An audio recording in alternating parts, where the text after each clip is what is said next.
If you want to survive this island, you're going to need more than that knife. On vous en avait déjà parlé dans un précédent classé 18+. Far Cry 3 s'est à nouveau présenté lors d'une soirée organisée par Ubisoft il y a quelques semaines. L'occasion pour nous de rencontrer et d'échanger avec les développeurs et les comédiens ayant participé au projet, et aussi de demander quelles avaient été les grandes avancées dans le processus de développement depuis l'E3 dernier. Et c'est Henri-Philippe Gay, le responsable de la marque Far Cry 3, qui a accepté de nous répondre. Ce qui est arrivé depuis l'E3, il y a eu beaucoup de développement sur le projet. À l'E3, on vous a montré une partie du jeu où tu rencontres un personnage qui a un gros impact sur Jason du point de vue du narratif du jeu. Mais on est revenu par après à montrer un peu le jouet du monde ouvert, puis de laisser les gens se promener juste pour explorer, pour voir les différentes activités que tu peux avoir sur l'île, de chasser peut-être, de se faire chasser par un tigre ou par un requin. Alors, cette découverte d'un autre personnage complète dans l'île a été ce qu'on commence à mettre en avant le plus possible pour vraiment montrer que l'expérience Far Cry est quand même différente de ce qu'on attend de beaucoup de nos shooters aujourd'hui. Ubisoft a donc communiqué ces dernières semaines sur l'aspect open world et sur les nombreuses possibilités de gameplay qu'offre ce Far Cry 3. Et si certaines idées comprises dans le game system ont nécessité une réflexion au sein d'Ubi Montréal, d'autres émanent directement de la communauté et des différents feedbacks concernant les deux premiers Far Cry, comme nous l'explique Henri-Philippe. Je pense que le meilleur exemple de ça serait le fait que les ennemis respawnaient dans l'environnement. Il y avait des checkpoints dans Far Cry 2, tu arrivais là, tu les battais, tu partais plus loin, tu revenais, ils revenaient là. Puis on a eu beaucoup de feedback de la communauté en disant c'est un peu gênant, je viens juste de battre ces gens-là, ils reviennent. Alors, on a vraiment pensé à ça, puis on a vraiment pensé à ce que les fans nous disaient, on l'écoutait, puis on disait, on devrait avoir un système où on devient un peu propriétaire de cet environnement-là. On met notre marque sur l'île. Alors, c'est de là qu'est venu notre système de ce qu'on appelle en anglais un outpost. Un outpost, c'est un campement de pirates. Et quand tu arrives là, quand tu la vois d'une tour, tu vois un campement où il y a une fumée noire. Tu investigues un petit peu, puis tu vois 5 pirates qui sont en train de tenir ce camp-là.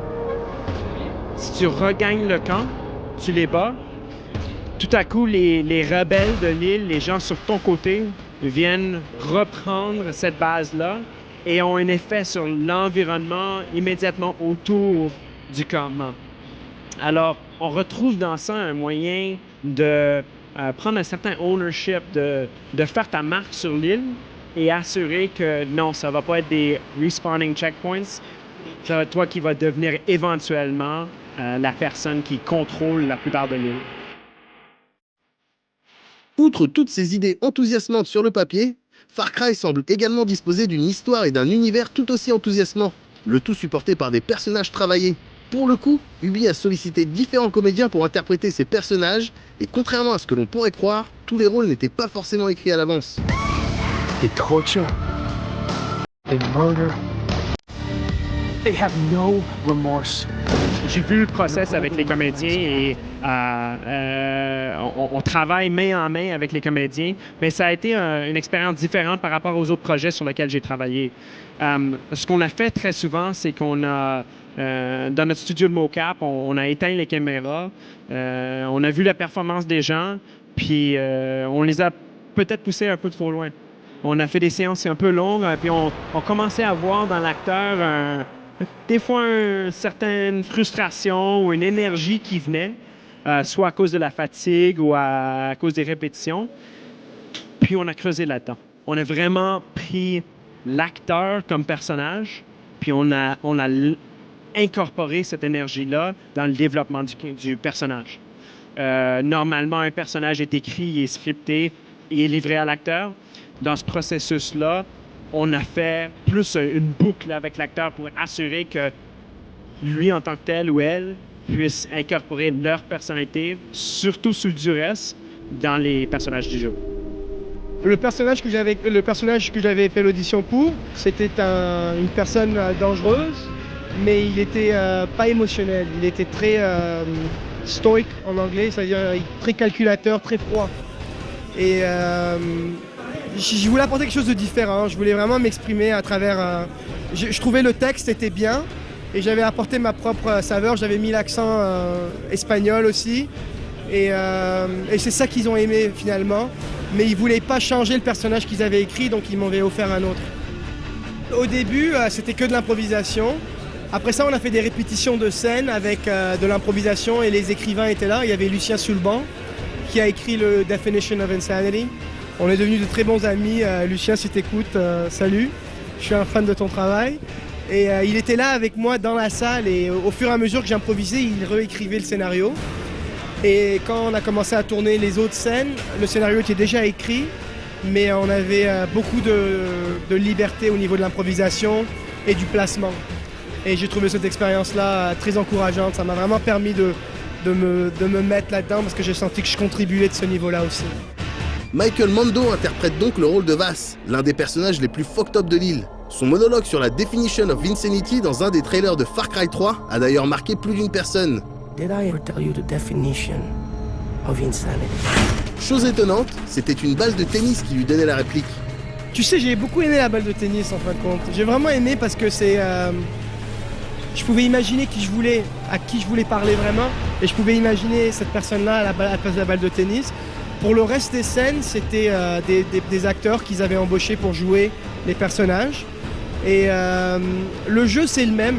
La recherche au niveau d'un personnage, c'est exactement la même chose. Je dirais que c'est une combinaison du théâtre à cause du placement. Par exemple, là, je suis j'imagine en medium ou en close-up, medium. Donc là, je suis en medium, et si je veux être en close-up, il faut que je m'approche. Si je veux être en master, il faut que je recule.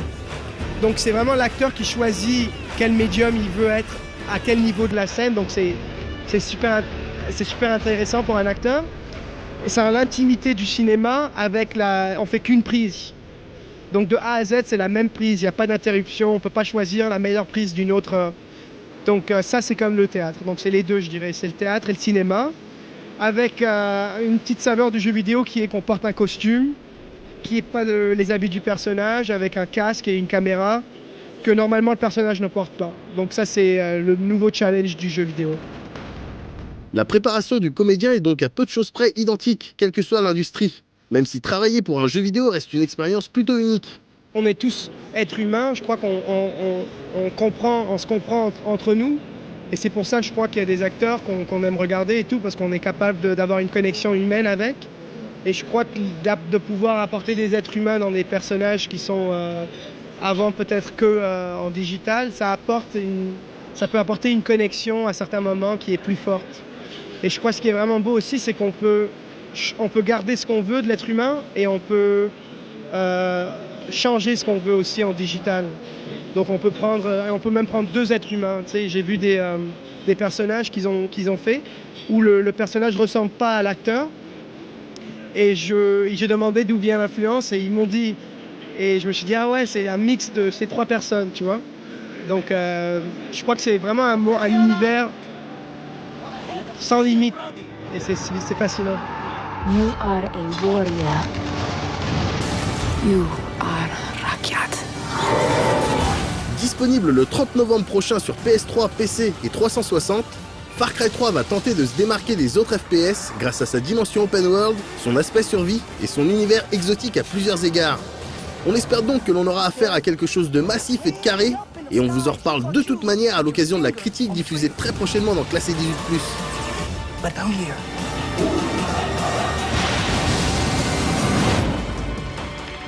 You hit the ground.